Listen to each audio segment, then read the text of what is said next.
Hey there everyone, and I thank you guys so much for tuning in to yet another orchid adventure with me, Maria Young. Okay, so what we are going to be focused on today is actually dividing and propagating these orchids that I have before you. Now, the main purpose of us actually dividing these orchids aren't to propagate them to have more new plants, which is, I guess, a good thing, but the main reason that we are doing that today is because of the unhealthy conditions that these orchids are currently growing in. Now, as you can see for this one right here, this is a Redland Yamadara, and it's actually an Encyclia mixed with a Cattleya. Very, very beautiful orchid. Issue that we have right now is of the uneven growth habit that this orchid now has. As you can see, the medium is actually right here, and this plant right here has grown above the medium. Now, it would kind of be okay if it was only a couple of aerial roots, but as you can see here, folks, the majority of the root system is right here because this is the newest growth. And you can also see that this new growth is actually growing a little bit higher as well. So with each new growth that probably grows, it's going to get higher and higher. And of course, not a good healthy growth habit for this orchid to have, especially since it is in a pot. So definitely this has to be divided because of the unhealthy nature of this orchid right now growing in this pot, but also to save the grower some frustration, because what's going to happen here, folks, is you're going to have an uneven schedule in watering this orchid, because as you guys know, the orchids that are in the medium, or the root system that's in the medium, will actually not require as much watering because this is going to hold a little bit more moisture for the orchid. So you're guesstimating maybe about twice a week. Now, for this guy right here, the newest growths, they're actually gonna have to be watered, I would say, about once a day or once every other day. So now you are on two schedules with trying to remember when to water this orchid. So again, very frustrating and also can be time consuming if you have several orchids that are in this condition, as I have right here. So that is our main purpose today. If you guys are having issues with this, I'm going to show you how to resolve your problem, because indeed I am the problem solver. Dun-dun-dun-dun. Okay, and the medium of choice for today is, of course, going to be this mixture of material. This is actually sphagnum moss and some bark and also some perlite and some coal in here as well. And what we will be doing is actually we're going to mist this down a little bit, have a little bit of moisture in there so the plants are ready to go when we repot them. Here we go, folks. I'm just going to kind of mist it down a little bit. Then afterwards, I'm just going to go ahead and just mix it together. Mix it really, really well. And just as a side note, I used very little sphagnum moss because indeed the sphagnum moss has a tendency to really just hold in that moisture, and if you put too much, it can actually cause some root rotting. So you definitely don't want that. And what I did here is I put like 25%. So 75% is actually that bark medium and only 25% of that sphagnum moss. And the materials that we will be using for the propagation repot for today are actually homemade containers where I use inexpensive Tupperwares and I customize them where they will become orchid pots. As you can see, the holes in here, which will allow good aeration in the pots and also help prevent root rotting. And what I used is this tool right here, which is actually some form of metal scriber. At least that's what my husband had explained before. And you guys know I didn't ask my husband for his permission to use this, but man, this works so well. So shh, keep that on a low. Don't tell my hubby, dear. He won't be so happy about that. But indeed, if you don't have one of these scribers or, you know, one of those soldiering tools that's easy to poke those holes in the container, what you can also use is a simple candle and a nail or something that has a sharp point, and you can actually heat it up in that candle or that candle light or the candle fire, and actually use that once it's hot enough to poke the holes in there as well. So again, these are the containers I am going to use because I have realized how important it is to be capable of seeing through there and indeed seeing what's going on below the medium. This will really help you out in discovering anything that might be going wrong with your container in the regards to perhaps some pest infestation, some root rot, or some mold or mildew or fungus. So indeed, it is very helpful if you have a see-through container. And this right here is a Mitonia flavescens, and as you guys can see, it's really doing the same thing, in which this is where the medium's at, and look, it is beginning to grow right outside of the pot. So you're going to have all of these roots coming up, and again, just uneven medium and 2 different schedules of watering. So for the health of this orchid, we also have to do that as well. A good division for this little guy. And this Aggregatum right here is in dire need of a repot. As you can see, this really needs to get repotted because now it's kind of toppling outside of the pot right there, and it's doing that on both sides. So definitely, eventually all of the roots will be coming out, and as this grows, there's 2 leads, so they are going to continue to grow and spill out of this pot right here. So indeed, they need to be divided in the center and then repotted. This right here, guys, is my Encyclia Brassavolae. Now, they had a very kind of leaning type of growth. As you can see, they kind of lean to this one side, and it was really awkward for me to try to pot these up. And what I ended up doing, actually, because they were leaning such to the side, it became to where I couldn't even really get these guys into the pot. So what I'm going to do with them is I'm going to divide it in such a way where now I can just have them propped up the way that I would like them to be, because it's also doing that with this one side right here as well. And last but not least, we also have this Schomburgia right here, which is really growing uneven. So indeed, we're going to do that with him as well. And again, for all of these orchids, it's really for the health of the orchid and definitely to save some frustration to the orchid grower. So if you are facing this problem, we're going to show you how to solve this problem. I am the problem solver. Da-da-da-da.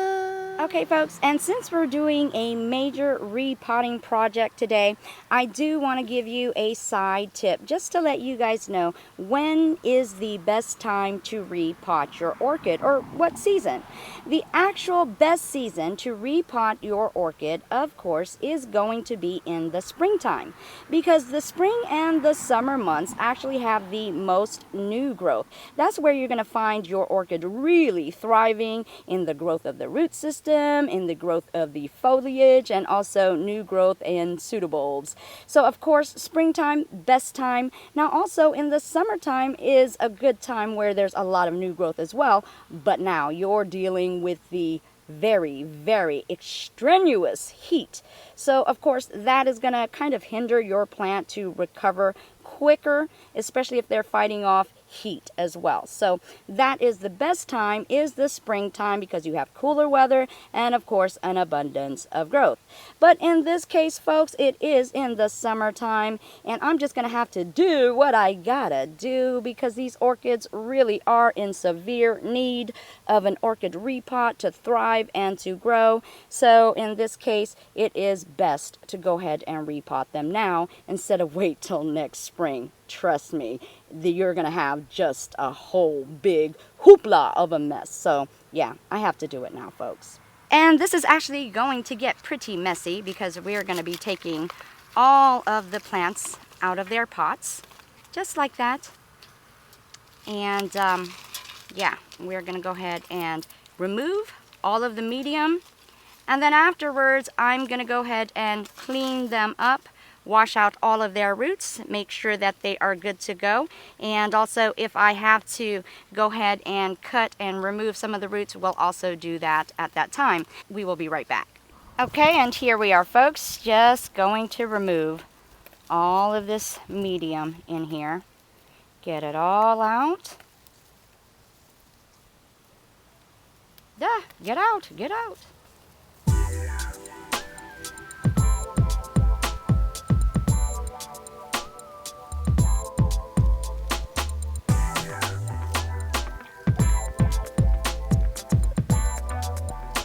Okay folks, here they are, and they have all been unpotted, and as you can see, I have removed the majority of the medium that I can get out of here. So now it is time for us to go ahead and clean them off, and I'm just going to wash them off with water for the meantime.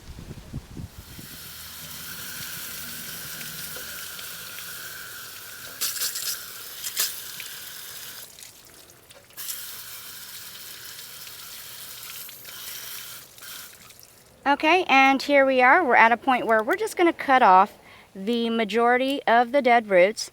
And of course, if I leave a little bit of dead root in there, that's quite all right, just as long as I remove the majority. And the way that you're going to find out, usually if the root is dead, of course there's a certain discoloration, but you can really just feel it. And if it's really spongy and there's no firmness to it, like these are very, very firm and they're green. These ones, on the other hand, they're brown. And yeah, look at this. When you pull it away, you're going to see the actual root, which is this. The casing, this spongy material, is actually not the root. It's just a casing. And what the casing does is it actually absorbs the water and then it holds it in for the actual root, which is this stringy stuff, to absorb. Anyway, so back to the cutting. Cut, cut, cut, cut, cut away, cut away, cut away. And yeah, I'm not being so gentle with this. Sometimes we can be overly gentle and we can hurt the plant even more. So that's kind of my motto. I'm really a tough gardener when it comes to that. And again, these orchids are very, very hardy, and you'd be surprised at what they can sustain. Okay, so I'm going to do that for all of them, and then we're going to go ahead and divide and repot. Yay! And look, see folks, what I found in the process of this cleanup. Indeed, this right here, you are viewing a slug that happened to crawl up in here and hide within the medium.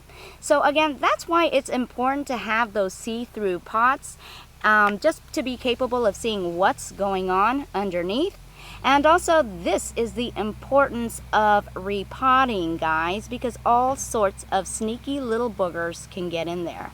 Haha, say bye-bye to this critter. Da-na-na-na. I don't play that, homie, don't even play that. Which brings us to the reason of why this step right here is so very important. Now, what I'm using in this spray container is actually peroxide at 3%. And we are going to spray this down, and this is actually a bug killer, and it also sanitizes. It's an antiseptic that really kills off whatever fungus or mildew could also be living in there. So I'm just going to go ahead and spray down the plant rather well with this chemical. And of course, to get rid of any really bad, really awful, really hideous creatures that want to totally infest and totally have a meal with your orchids. And that today is not happening. Okay folks, and here we are. This is my sanitized knife that I will be using today in our division. So let's go ahead and get started.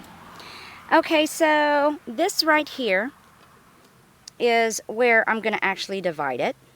So I'm going to go ahead and take this, get my dividing point, which is going to be right here. And actually, folks, I didn't even need a knife.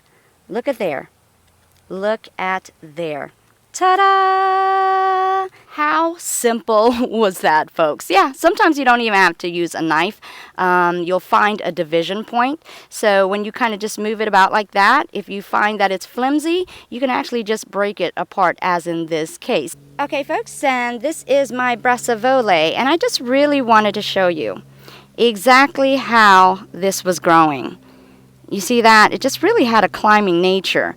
So indeed, we have to make it where it's more stabilized. And I'm thinking right here, guys. I think if I go ahead and divide her, and let me not get into the camera's way. Sometimes we don't intentionally try, but here we go. Uh-oh. This is really hard. Uh-oh. Not that hard. But there you go, folks. Uh-oh, and there's a root here. There you go. So, as you can see now, it can be more evened out. But you know what? I actually want to take it a step further than that. I'm going to actually cut it right here as well. Let's go ahead and do that while we speak. Right here. Again, this is very woody material right here, so having a little bit of a hard time, but using my superwoman skill. Okay, so there you have it, folks. And the rule of thumb for division is that you want at least 3 pseudobulbs on there. And as you can see, all of these do have 3 pseudobulbs. And this is the newest growth right here, as well as this one. So this is where actually new growth of roots will come from. So no worries, guys, because I know you see that this has like an abundance of roots and this does not. Well, usually what's going to happen is this is really going to promote new root growth on the new growth. So yeah, in this case, I think they're going to be healthy enough. And this right here actually, guys, will act as the back bulbs. And you never know, they could also grow some new growths or some keikis at the side. So we'll see. Okay, folks, and this is the Mitonia flavescens, and of course we can try and attempt to see if there's maybe a breaking point, which there is, but as you can see here, it's really woody and it's not going to just tear away so easy. So we're going to actually have to use our handy dandy knife and cut that away, and that was really easy. So now you have these 2 plants right here, and now you can have more of an even growth. There you go. And this is the Yamadara. And what I want to do is find a middle point on this as well.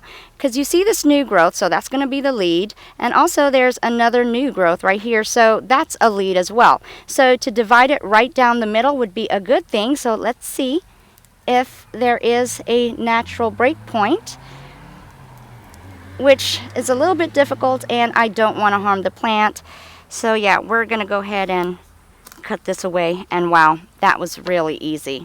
Really easy. Okay, folks, and here you see it, folks. All of these propagations and division were successful, and it wasn't as painful as I thought. So indeed, our next process now is getting them into their containers. Okay, folks, but before I do, because I am downright pissed right now, I am going to put this Listerine, which is also a bug insect killer.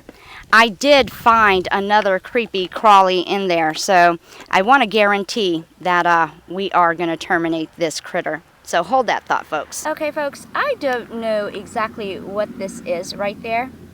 It actually looks like some form of squirmy wormy. Not sure if those are baby slugs or worms, but nonetheless, I don't like them in the roots of my orchid. So indeed, we are going to spray them down with the gold-colored Listerine. Okay, and here we go, folks. Start the spraying. Okay. And as you can see, they are not liking it. They're squirming about. And that Listerine is something else. I mean, it's very potent. So indeed, as you can see, the uncomfortableness of these, whatever thingamajigamy bops these are, I think they're slugs. Yeah, it doesn't feel too good to them. So indeed, they are beginning to become absolutely terminated, and we will not have to worry about these nasty little guys. This was a slug because all sorts of slime started coming from it. Yeah, this is not even a minute later, and it is in slug heaven. So that Listerine gold variety is no joke, guys. Okay, folks, so this actually needed more of a heavy-duty insecticide. So indeed, I am using Listerine, and I'm spraying them down. And I'm going to let them sit for a little bit, and then we'll do the repot. I'll feel much safer then. So I let them sit for a good 15 minutes, and I'm going to give them a good spray down again, hoping to remove any unsuspecting critter that would still be in there. And then we're going to go ahead and do the repot. Okay, and here we are, folks. We're just going to put a little bit of medium at the bottom. Pack it down. Take our little bitty orchid. Make sure all of the roots are in there. Then we're going to take a handful of medium and we're going to put it all around the plant, ensuring that the whole entire root system is covered. And we definitely don't want any type of air pockets in there, because as you guys know, if there's air pockets, whatever roots are in that air pocket, they will not get watered. So we indeed want to pack it down, make sure there's no air bubbles. There you go. And as you can see, we have a nice little repot here. And we're going to do that with the rest of the orchids. So hold that thought. Okay, folks, and here we are with our completed propagation and division and repot project. And hoo-wee, I must tell you, I am totally exhausted. This was quite a project. I did break a sweat on this, but you know what? It was well worth it. Now I am so satisfied to know that my orchids are now really in a much better, healthier condition than they were before. And look at the ease of being capable of looking right into the pot and seeing exactly what is going on. I absolutely love it. And indeed, with all of these holes, good air circulation for each one of these orchids. So indeed, a great benefit to them and also myself, because these are actually great containers and just perfect for orchids. And also, as you can see now, they are well in their medium and their roots are, you know, everything is just absolutely even to where I don't have to go through any type of frustration with the watering. And indeed, the plants are a lot more comfortable now in their medium. So yeah, I am such a happy camper right now. And again, not only did I divide these out and get new plants, but I am now rest assured that they are just in great condition for growing. And such a great benefit not only to myself, but for each and every one of these beautiful orchids. And you know what? They absolutely deserve it. And you know what? I absolutely deserve it too, and you guys do too. So if you guys are encountering this type of dilemma, indeed it is just this simple. Go ahead and do this, get it out of the way, and you are going to be so much more happier, and that's what it's all about. Happy growing, everyone. Thank you all so much for tuning in, and of course you guys know you guys can also connect with me on Facebook at My Orchid Adventures. And also, folks, I do have a P.O. box, so if you guys want to contact me through mail, send a letter, send a card, or whatever you want to send me, feel free to do that as well. And of course, this is just another way for you to contact me, and my P.O. box address should be somewhere over here. Again, I thank you so much for tuning in to yet another orchid adventure with me, Maria Young, and I ask you to please stay tuned for more. Happy growing, everyone! Bye-bye!